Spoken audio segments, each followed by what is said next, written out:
ఓం శ్రీ మహాగణాధిపతి నమః, శ్రీ సరస్వతి నమః, శ్రీ గురుభ్యో నమః. జై గణేష్ క్రియేషన్స్ ప్రేక్షకులందరికీ స్వాగతం. నేను మీ అనుపమ. ఎంతో చక్కగా ఆసక్తికరంగా చక్కటి కథాకథనంతో వినే కొద్ది వినాలనిపిస్తుంది. కార్తీక పురాణంలో ఒక్కొక్క కథ చాలా బాగుంటుంది. ఈ రోజు 8వ రోజుకు చేరుకున్నాము. కార్తీక మాసం ప్రారంభమయ్యి ఇక 8వ అధ్యాయము ఏమిటి అంటే శ్రీ హరినామ స్మరణ సర్వఫలప్రదం. హరినామ స్మరణ ఎలా సర్వఫలప్రదమైనది అన్నదే ఈ కథలో ఉండేటటువంటి సారాంశము, నీతి. ఇక కథ బ్రహ్మదేవుడు నారదుడికి, అలాగే శివుడు పార్వతికి, విష్ణువు లక్ష్మికి, ఆ తర్వాత కాలానుగుణంగా సూత మహాముని సౌనకాది మహర్షులకు, అలాగే ఇప్పుడు వశిష్ఠ మహర్షి జనక చక్రవర్తికి అలా కాలానుగుణంగా అలా చెప్తూ వస్తున్నారు. ఆ కథనే మనం ఇప్పుడు ప్రతి ఒక్కరు కూడా మరి ఇవి వింటూ ఉన్నాము. వశిష్ఠుడు చెప్పినదంతా కూడా విన్నాడట జనక చక్రవర్తి. మహానుభావ, తమరు చెప్పిన ధర్మములన్నీ కూడా శ్రద్ధగా వింటిని, అన్ని కూడా శ్రద్ధగా విన్నాను స్వామి. ఇక అందు ధర్మము బహు సూక్ష్మమని కూడా మరి చెప్పారు కదా. పుణ్యము సులభముగా కలుగునని, అది నదీ స్నానము, దీపదానము, ఫలదానము, అన్నదానము, వస్త్రదానము కలుగునని, అలా చేస్తే కలుగునని మీరే చెప్పారు కదా. ఇట్టి స్వల్పదానముల చేతనే మోక్షం లభించుచుండగా వేదోక్తముగా యజ్ఞయాగములు చేసినా కానీ పాపములు పోవని మీ వంటి మునిశ్రేష్ఠులే చెప్తారు. కొన్నిసార్లు సూక్ష్మంలో మోక్షం అంటారు. నదీ స్నానం చేస్తేనే, ఫలం దానం అన్ని చేస్తేనే మరి పాపాలు పోయి మోక్షం కలుగుతుందంటారు. కొన్నిసార్లు ఎన్ని యజ్ఞయాగాదులు చేసినప్పటికీ ఆ పాపాలు పోవు, ఆ మోక్షము కలగదు అని రెండు కూడా మీరే చెప్తూ ఉన్నారు. ఇట్టి స్వల్ప ధర్మముల చేతనే మోక్షము వస్తూ ఉంటే యజ్ఞయాగాదులు చేయమని కూడా మీరే చెప్తున్నారు. నాకు అర్థం కావట్లేదు, దయచేసి సావధానంగా నాకు వివరించండి అని జనక మహారాజు వశిష్ఠ మహామునితోటి కథనంతా కూడా చెప్తూ ఉన్నాడు. తమరు సూక్ష్మములో మోక్షముగా కనబర్చినందుకు నాకు అమితాశ్చర్యంగా కలుగుతున్నది. దుర్మార్గులు కొందరు సదాచారములు పాటించక వర్ణ సంకరులై రౌరవాది నరకములను, మహాపాపములను చేయువారు. ఇంత తేలికగా మోక్షాన్ని పొందుట అనేది వజ్రపు కొండను గోటితో పెకిలించినటువంటిది కాదా? మరి కావున దీని మర్మము విడమర్చి ఇక నాకన్నీ కూడా సావధానంగా విపులీకరించండి అని ప్రార్థించుచున్నాను. వశిష్ఠుల వారు చిరునవ్వి నవ్వి, జనక మహారాజా, నీవు వేసిన ప్రశ్న సహేతుకమైనదే, అంటే అర్థవంతమైనదే. నీ అనుమానం కూడా అర్థం ఉంది, లేకపోలేదు. నేను వేదాంగాలు కూడా పఠించి తిని వానిలో కూడా ధర్మము సూక్ష్మమని కనుగొంటిని. ధర్మము కొన్నిసార్లు చాలా సూక్ష్మంగా ఉంటుంది. జీవితాంతము ఒక్క దీపం కూడా ఒత్తివేసి దీపం పెట్టిన దాఖలాలు ఉండవు. కొన్ని జీవితాలు చూస్తే చివరాఖర్లో ఎక్కడో చిన్ని పుణ్యం చేస్తారు, అది మోక్షానికి దారితీస్తుంది. దాన్నే సూక్ష్మంలో మోక్షం అంటారు.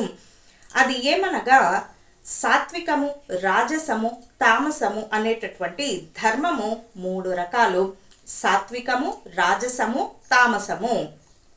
సాత్వికమనగా దేశకాల పరిస్థితులు, దేశకాల పాత్రలు 3ను సమకూడిన సమయమున సత్వమును, గుణమును జనించి ఫలమంతా కూడా ఈశ్వరార్పితం చేయడం. అన్నీ కూడా మరి అన్ని పరిస్థితులు కలిసి వచ్చినప్పుడు అన్నీ కూడా ఫలవంతం చేసి ఒక పనిని నిర్విఘ్నంగా మరి పూర్తయ్యేలాగా చూసి ఆ ఫలాన్ని తన గొప్ప అని కాకుండా ఈశ్వర అర్పితం చేయగలిగితే అది సాత్విక ధర్మము. మనోవాక్కాయ కర్మలచే నొనర్చిన ధర్మము. మనస్సు, వాక్కు, ధర్మము, క్రియ ఎప్పుడు ఒకేలాగా ఉండాలి. మనస్యేకం, వచస్యేకం, కర్మణ్యేకం. మనస్సులో ఏదైతే ఉందో అదే నీ నోటి వెంట రావాలి. నీ నోటి వెంట ఏదైతే వచ్చిందో అదే నీ ఆచరణ కావాలి. అంతేకాని ఎవరి మెప్పు కోసమో మనస అన్యత, వచస అన్యత, కర్మణ అన్యత. మనసులో ఒకటి, మాట్లాడేది మరొకటి, చేసేది వేరొకటి. అంటే ఈశ్వరుడు ఇలా చేస్తే వివిధమైనటువంటి మనస్తత్వాలతో ఉంటే మోక్షం రాదు సరికదా, లేనిపోని పాపాలు చుట్టుకుంటాయి. కాబట్టి మనోవాక్కాయ కర్మలచే నొనర్చినదే ధర్మము. ఆ ధర్మమందు ఎంతయో ఆధిక్యత గలదు. అన్నిటికన్నా ఆధిక్యత కలిగినది, ముఖ్యమైనది ఏమిటంటే సాత్విక ధర్మము. సాత్వికంగా ఉండాలి ఎప్పుడు కూడా. విజేతలందరూ కూడా సాత్విక లక్షణం ఉన్న వాళ్ళే రజో తమో గుణాలు ఎప్పుడు ఉండాలి? యుద్ధ సమయంలో ఉండాలి. మరలా తిరిగి సాత్విక ధర్మానికి వచ్చేయాలి. సాత్విక ధర్మము సమస్త పాపములను నాశనమునర్చి పవిత్రులను చేసి భూలోకంలో ఉండేటటువంటి సుఖములన్నీ కూడా చేకూరుస్తుంది సాత్విక ధర్మం వల్ల. ఒక ఉదాహరణ మనం చెప్పుకోవాలి అంటే, తామ్రపర్ణి నదీ తీరమున సముద్రము కలిగినటువంటి తావు యందు స్వాతికార్తెలో ముత్యపు చిప్పలో వర్షపు బిందువు ఆ ముత్యపు చిప్పలో పడి దగదగాయమానంగా మెరిసే ముత్యమగు విధంగా సాత్విక ధర్మం కూడా అలా ఉంటుంది, దగద్దగామని మెరుస్తూ ఉంటుంది. సాత్విక ధర్మము ఆచరించుచు గంగా, యమున, గోదావరి, కృష్ణా నదుల పుష్కరాలు మొదలగు పుణ్యకాలముల యందు గాని దేవాలయములందు గాని వేదములు పఠించి సదాచారులై కుటుంబీకుడైనటువంటి బ్రాహ్మణునకు ఎంత స్వల్ప దానము చేసినా, ఎంత స్వల్ప పుణ్యం చేసినప్పటికీ, లేక ఏ నదిలోనైనా నదీ తీరమందున్న దేవాలయంలో జప తపాదులు ఆచరించిన విశేషమైనటువంటి ఫలము పొందగలుగుతారు. కొంతమందికి దేవుడు మినహాయింపు ఇస్తాడు అంటే అది కొంతమందికో భగవత్ అనుగ్రహం ఉండాలి. సూక్ష్మంలో మోక్షం పొందాలన్నా కూడా తెలిసి తెలియని తప్పులు, యాదృచ్ఛికంగా జరిగినటువంటి తప్పులు, గత్యంతరం లేక జరిగినటువంటి తప్పులు, వీటన్నిటికీ కూడా వ్యక్తుల దగ్గర ఒప్పుకోవాల్సిన పని లేదు. భగవంతుని దగ్గర ఇది నా పరిస్థితి, నేనేమి చేయలేను, నువ్వే చెయ్యి అని చెప్పి మీరు శరణాగతి అంటే మొత్తము ఇక ఈశ్వర అర్పితం, నారాయణ అర్పితం చేయండి. ఏది చేసినా కృష్ణార్పణం చేయండి. చేస్తే భగవంతుడేమీ అర్థం చేసుకోలేనివాడు కానే కాడు. అలా అర్థం చేసుకోలేకపోతే భగవంతుడు ఎందుకు అయ్యాడు? కాబట్టి తప్పకుండా మీ స్థితిగతుల్లో మార్పు రావాలంటే శరణాగతి చేయవలసిందే. ఇక రాజస ధర్మం అనగా ఫలాపేక్ష కలిగి శాస్త్రోక్త విధులను విడిచి చేసినటువంటి ధర్మము. సాత్విక ధర్మంలో ఎటువంటి ఫలాపేక్ష ఉండదు. విజేతలైనప్పటికీ వాటి నుంచి ఏం ఆశించరు. కొంతమంది అంతా కూడా ఈశ్వరార్పితము, లోక శ్రేయస్సు గురించి వినియోగిస్తూ ఉంటారు. రాజస ధర్మం అంటే ఫలాపేక్ష ఆశిస్తూ ఉంటారు. ఇక శాస్త్రోక్త విధులను విడిచి చేసేటటువంటి ధర్మాన్ని రాజస ధర్మం అంటారు. ఆ ధర్మము పునర్జన్మ హేతువై కష్ట సుఖాలను కలిగించున్నది. ఇది మరి రాజస ధర్మము. మూడవది తామస ధర్మము. తామసము అంటేనే చీకటి గుణాలు అన్నమాట. తామస ధర్మం అనగా శాస్త్రోక్త విధులను విడిచి ఇక దేశకాల పాత్రలు సమకూడినటువంటి సమయమున కేవలము డాంబికాచరణల కోసము, నలుగురు మెప్పు కోసం, డాంబికాల కోసం ఆచరించేటటువంటి ధర్మము. ఆ ధర్మము ఫలమును ఇయ్యదు సరికదా, లేనిపోని పాపాలు చుట్టుకుంటాయి. ఇటువంటి డాంబికానికి పోయి ఏ పని కూడా చేయకూడదు. ఇదంతా కూడా తామస ధర్మము. సాత్వికము, రాజసము, తామసము. దేశకాల పాత్రలు సమకూడినప్పుడు తెలిసి గాని తెలియక గాని యాదృచ్ఛికంగా గాని ఏ స్వల్ప ఫలము, ఏ స్వల్ప దానం చేసినా, చిన్న పుణ్యకార్యం చేసినా ఇక గొప్ప ఫలము నెచ్చును. అనగా పెద్ద కట్టెల గుట్ట చిన్ని అగ్ని కణములతోటి ఏ విధంగా భగ్గుమంటుందో ఇక ఆ విధంగానే శ్రీమన్నారాయణ మంత్రాన్ని నారాయణ నారాయణ నారాయణ అని తెలిసి గాని తెలియక గాని యాదృచ్ఛికంగా గాని మనసులో బాధతో గాని సంతోషంతో గాని మరి ఏదన్నా యుద్ధ సమయంలో గాని ఇలా పఠిస్తూ ఉంటే ఉచ్చరించిన వారికి సకల పాపాలు పోయి, మీరు ఎలా పాపాలు చేసినా అవన్నీ కూడా పోయి ముక్తి నొందుదురు. అంటే ముక్తిని పొందుతూ ఉంటారు. మోక్షాన్ని, కైవల్యాన్ని, శివ సాన్నిధ్యాన్ని లేదా వైకుంఠాన్ని పొందుతూ ఉంటారు. దానికి ఒక ఇతిహాసము, కథ గలదు అని చెప్పి జనక మహారాజు ఒక కథ గురించి చెప్తూ ఉన్నారు. ఇదంతా కూడా 8వ అధ్యాయము. శ్రీ హరినామ స్మరణ సర్వ ఫలప్రదము. పూర్వకాలంలో కన్యాకుబ్జము అనేటటువంటి ఒక నగరం ఉండేది. 4 వేదాంగాలు అన్నీ కూడా చదివిన ఒక విప్రుడు, బ్రాహ్మణుడు ఉండేవాడు. అతని పేరు సత్యవ్రతుడు. అతని భార్య సద్గుణ రాశియగు అందమైనటువంటి హేమవతి అను ఒక భార్య ఉండేదట ఈ విప్రునికి. ఆ దంపతుల అన్యోన్య అనురాగాలు, ప్రేమ కలిగి ఉండేవారట. ఇక అపూర్వ దంపతులని పేరు తెచ్చుకున్నారు ఇద్దరు కూడా. వారికి చాలా కాలానికి లేక ఒక పుత్రుడు జన్మించాడు. బాలుని అతి గారాభముగా లేక పుట్టినటువంటి పుత్రుడు కాబట్టి అతి గారాభముగా పెంచెను. అజామీలుడు అని నామకరణం చేశారు. ఏమని పేరు పెట్టారు? అజామీలుడు అని పేరు పెట్టారు. ఆ బాలుడు దినదిన ప్రవర్ధమాన మగుచు అతి గారాభం చేత తల్లిదండ్రులు ఎటు దండించరు కాబట్టి ఏ పని చేసినా పెద్దలను కూడా నిర్లక్ష్యం చేస్తూ నిర్లక్ష్యముగా చూస్తూ అన్ని విషయాలు పెద్దలను ఏ పని పట్టించుకోకుండా దుష్ట సహవాసాలు మరి దురాచారాలు ఏమి ఆచారాలు పాటించక అన్నీ కూడా దురాచారాలు ఏవైతే చేయకూడదో అన్నీ చేస్తూ ఈ విధముగా నుండగా విద్యను అభ్యసించక బ్రాహ్మణ ధర్మములు ఏమీ కూడా సంధ్యావందనము తొలి సంధ్య మలి సంధ్యల్లో సంధ్యావందనము ఇవ్వటం ఇటువంటి ఏమీ లేవట ఆ పిల్లవాడికి. ఇలా బ్రాహ్మణ ధర్మములు పాటించక సంచరించుచుండెను. ఈ విధముగా ఉండగా కొంతకాలంనకు యవ్వనము రాగానే కామాంధుడై మంచి చెడ్డలు గాని విచక్షణ గాని న్యాయాలు గాని ధర్మ అధర్మాలు గాని జాలి దయ దాక్షిణ్యం ఇటువంటివేవీ లేవంట అజామీలుడికి. ఇక యజ్ఞోపవీతం కూడా తెంచి వేసుకున్నాడట. చాలా అతి పవిత్రంగా బ్రాహ్మణుడు భావించేటటువంటివి మంచి చెడులు విచక్షణ లేకుండా యజ్ఞోపవీతాన్ని తెంచి వేసుకొని మద్యం సేవించుచు ఒక ఎరుకుల జాతి స్త్రీని వలచి నిరంతరము ఆమెతోటి కామక్రీడలతోటి రతి క్రీడలతోటి ఇలా కాలాన్ని వృధా చేస్తూ ఉన్నాడంట అజామీలుడు. తల్లిదండ్రులను మరచి ఆమె ఇంటనే భుజించుచుండెను. ఆమెతోటే ఇక జీవితాన్ని పంచుకున్నాడు. వర్ణ సంకరణ చేశాడు. ఆమె చూస్తే ఎరుకల జాతి స్త్రీ కాబట్టి వింటివి కదా రాజా, బిడ్డల మీద ఎంత మమకారము ఎంత ప్రేమ చెప్పలేనటువంటి అనురాగం ఉన్నా ఎప్పుడు తిడుతూనే అంటే కసురుతూనే ఉంటేనే మంచిదేమో, అలా ఉంటేనే పిల్లలు భవిష్యత్తు బాగుంటుంది. కాబట్టి ఎంత అనురాగం ఉన్నా పైకి ప్రదర్శించకూడదు. తెలియపరచకుండా చిన్ననాటి నుండి అదుపు ఆజ్ఞలలో ఉంచకపోవడం వల్ల ఇక ఈ విధంగా జరుగుతూ ఉంటుంది. అతి గారాభము, కనీసము పక్కింటి వారు ఏదన్నా చెప్పినా కూడా వినేటటువంటి పరిస్థితి ఉండదు కొంతమంది తల్లిదండ్రులకు. అటువంటి వారిని విడిచిపెడితేనే మంచిది. అందులకు అజామీలుడు కులభ్రష్టుడు కాగా వాని బంధువులందరూ కూడా వానిని విడిచిపెట్టిరి. అందులకు అజామీలుడు రెచ్చిపోయి వేట వలన పక్షులను జంతువులను చంపి, అసలు ఈ వేట వృత్తి అనేది వీళ్ళ కులంలో లేదు, అయినప్పటికీ కూడా ఇవన్నీ నేర్చుకున్నాడు. అవన్నీ తను చేపట్టి కిరాతక వృత్తితో జీవించుచుండెను. ఒకరోజు ఆ ఇద్దరు ప్రేమికులు కూడా అడవిలో వేట కోసం వెళ్ళారట. ఇక వారికి ఆహారం కావాలి కాబట్టి ఫలములు కోయిచుండగా చెట్టెక్కి ఫలాలు కోస్తుందంట ఆ ఎరుకల జాతి స్త్రీ. ఆ స్త్రీ తేనె పట్టుకై చెట్టెక్కి తేనె పట్టు తీయబోక చెట్టు కొమ్మ విరిగి అడవి అందే ఆమె కింద పడి చనిపోయిందంట ఎరుకల జాతి స్త్రీ. తేనె పట్టుకై చెట్టెక్కి తేనె పట్టు తీయబోగా మరి కాలు జారి కొమ్మ విరిగి మరి కింద పడి చనిపోయిందంట ఎరుకల జాతి స్త్రీ. అజామీలుడు విపరీతమైనటువంటి ప్రేమో వ్యామోహమో మరి ఏంటో కామమో తెలీదు కానీ ఆమె మీద కామమే, అందులో ప్రేమేముంది? ప్రేమ అయితే సగర్వంగా ఇంటికి తీసుకెళ్లేవాడు కదా.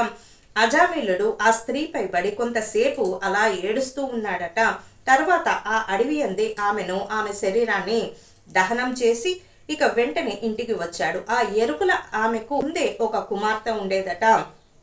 ఇతను పరిచయం కాకముందు కొంతకాలంనకు ఆ బాలిక కూతురు వరుసతో ఎవరైతే ఉన్నారో ఎరుకల జాతి స్త్రీ కూతురు కూడా ఈయన కూతురే కదా వరుస ప్రకారము.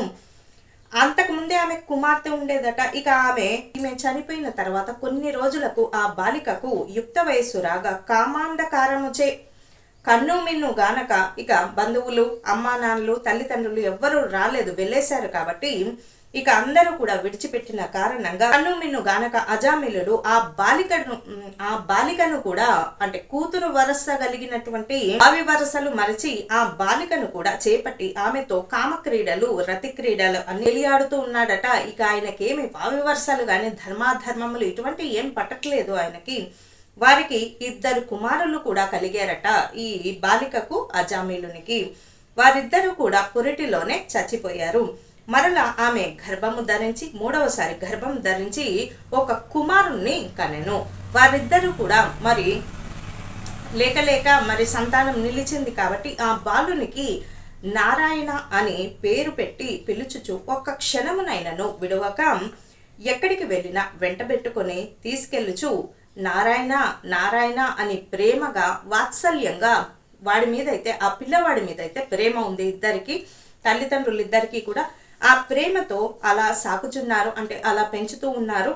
కాన నారాయణ మంత్రము స్మరించిన ఎడల తన పాపములు నశించి మోక్షము పొందవచ్చునని మాత్రము తెలియకుండాను, అంటే ఏదో మోక్షం పొందవచ్చు, పాపాలు పోతాయని మాత్రం వాళ్ళకు తెలియకుండానే నారాయణ అనేటటువంటి ఈ నామకరణాన్ని ఆ పిల్లవాడికి పెట్టారు. ఇట్లు కొంతకాలం జరిగిన తర్వాత అజామిలుడు ఇక కాలానుగుణంగా వృద్ధాప్యం వచ్చింది. శరీర పటుత్వం కాస్త తగ్గి రోగగ్రస్తుడై, మరి వృద్ధాప్యంలో ఏదో ఒక రోగం వస్తూనే ఉంటుంది. ఏ రోగాలు రానివాడు అదృష్టవంతుడు.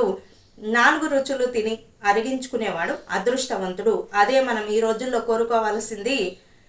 ఏ వ్యాధులు లేకపోవడమే ఐశ్వర్యము. ఐశ్వర్యం అంటే డబ్బు మాత్రమే కాదు, వ్యాధులు ఉండకూడదు. వ్యాధులు ఉంటే ఈ రోజుల్లో ఎవరికి ఎవరు సేవలు చేసేటటువంటి పరిస్థితి ఏం లేదు. కాబట్టి జాగ్రత్తగా ఉండాలి. శరీర పటుత్వం తగ్గి ఇక రోగగ్రస్తుడై మంచము పట్టి చావునకు సిద్ధపడుచుండెను అజామిలుడు. ఒకనాడు భయంకర ఆకారములతోటి పాశాది ఆయుధములతోటి యమభటులు ప్రత్యక్షమైరి. వారిని చూసి అజామిలుడు కుమారునిపై ఇక అలా మంచం మీద చాలా కాలం ఉండి చనిపోయాడట అజామిలుడు. మరి వెంటనే యమభటులు ప్రత్యక్షమయ్యి వారిని చూడగానే అజామిలుడికి చెప్పలేనటువంటి భయం వేసింది. భయము చెంది కుమారుని పైన ఉన్నటువంటి వాత్సల్యము చావక ఆ వాత్సల్యం వలన ప్రాణములు విడవడం లేదు, ఉండడం లేదు, అటు ఇటుగా ఉంది. కాబట్టి అలా ఉన్నటువంటి సమయంలో అజామిలున నోట నారాయణ నారాయణ నారాయణ అనే శబ్దము వినబడగానే యమభటులు గడగడ వణికిపోయిరి. అదే వేళకు దివ్య మంగళాకారులు అయినటువంటి శంఖచక్ర గదాధారులైనటువంటి శ్రీమన్నారాయణుని అంటే విష్ణు దూతలు అక్కడికి వచ్చారు. యమదూతలు యమకింకరులు ఈ నారాయణ మంత్రానికి భయపడి వెనక్కి తిరిగి వెళ్ళిపోయారు. ఇక విష్ణుదూతలు అజామిలుని విమానం ఎక్కించుకొనుటకు వచ్చిరి. ఇక ఓ యమభటులారా, వీడు మావాడు, మేము వీనిని వైకుంఠమునకు తీసుకొని పోవుటకు వచ్చితిమి అని చెప్పి అజామిలుని ఎక్కించుకొని తీసుకొని పోవుచుండగా యమదూతలు, అయ్యా అజామిలుని విమానం ఎక్కించుకొని తీసుకుపోవుచుండగా అన్నారట విష్ణుదూతలతోటి, వీడు అతి దుర్మార్గుడు, వీడు చేసినటువంటి పాపకర్మలు అన్నీ ఇన్ని కాదు, తల్లితోనూ సంసారం చేశాడు, పిల్లతోనూ సంసారం చేశాడు, వీడిన మీరు తీసుకెళ్ళటానికి వచ్చారు, ఏమి పుణ్యం చేశాడని చెప్పి విష్ణులోకానికి వైకుంఠ ప్రాప్తి కలుగుతుంది, అసలు ఏమిటో మాకు అర్థం కావట్లేదు అని చెప్పి విష్ణుదూతల్ని యమదూతలు అడుగుతూ ఉంటారు.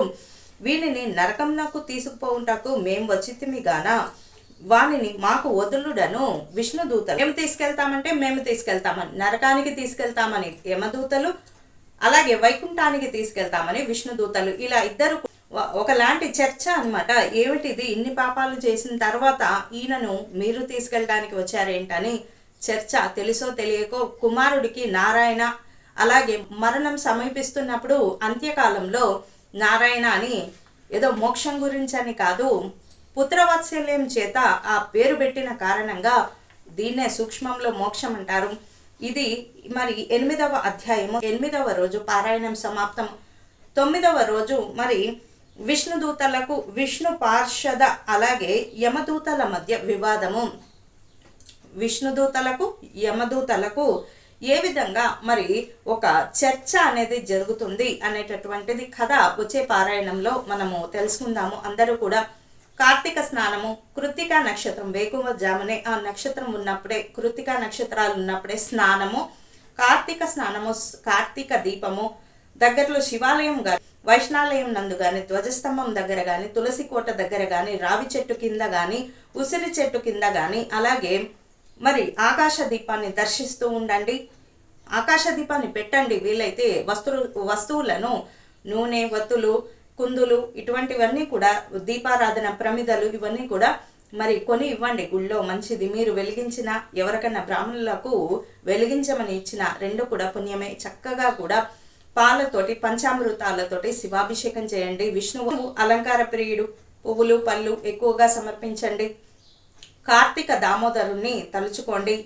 ఇక రోజుకొకసారి అయినా సరే, అలాగే శివుడు అభిషేక ప్రియుడు, అలాగే సూర్య నమస్కారాలు చేయండి. సూర్యుడు నమస్కార ప్రియుడు కాబట్టి అలా చేస్తూ ఉండండి. ప్రదోష వేళలో సాయంకాల సమయంలో చుక్కలు చంద్రుడు వస్తున్నటువంటి సమయంలో ఒక నమస్కారం చేసి నీళ్లను అర్ఘ్యం వదలండి. పితృదేవతలను ఉద్దేశించి 3 దోసిళ్ళు తర్పణాలు వదలండి ఎక్కడైనా పుణ్య నదుల్లో. అలాగే సూర్యుడికి చంద్రుడికి అర్ఘ్యం వదలండి. ఇలా చేస్తూ ఉంటే చక్కగా సకల పుణ్య ఫలము అలాగే పాపాలన్నీ పోతాయి. ఏ విధంగా పెద్ద కట్టెల గుట్టను చిన్న అగ్గిపుల్ల వేస్తే భగ్గుమంటుందో అలాగే ఎన్ని పాపాలు చేసినా ఒక్క పుణ్యఫలంతో ఇవన్నీ కూడా మటుమాయమవుతాయి, మస్సైపోతాయి. కాబట్టి చక్కగా పాపాల నుంచి విముక్తి పొంది చక్కటి జీవన విధానంలోకి ప్రయాణిస్తారని ఆశిస్తూ లోక సమస్త సుఖినో భవంతు, సర్వే జన సుఖినో భవంతు. స్వస్తి.